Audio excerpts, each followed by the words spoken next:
Hello, mga boss, ma'am, magandang araw. So, napaka-comment na naman dito si Ma'am Tintin, okay? So, in-install ko to is followers ko naman po pala si ma'am. So, ito, ibibigay ko ng may discount sa iyo, ma'am, kasi followers naman kita.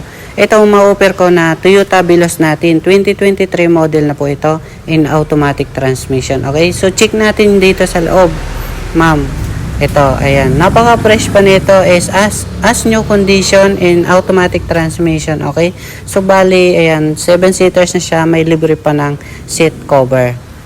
Ayan, okay? So, ayan mga ma'am, sir. And stock na rin, nakamags na siya.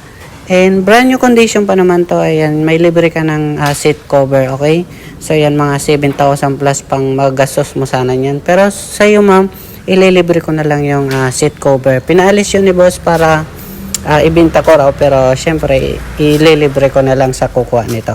Yan, napakasariwa nito, ma'am. So, kunin mo na to. So, babanggitin ko na po pala yung presyo nito. Ito, mga boss, ang asking nito is nasa 930,000. Okay? Tapos, kung sa financing, mag-down kayo mga 140,000 down payment all in, and 26,000 monthly sa 5 years. Kung mga cash buyer kayo mga boss, is may discount ng 20,000 is nasa 910,000 full cash price. Libre na yung transfer of ownership. Okay? So, kung may mga katanungan kayo, comment na lang po kayo sa baba. Thank you po.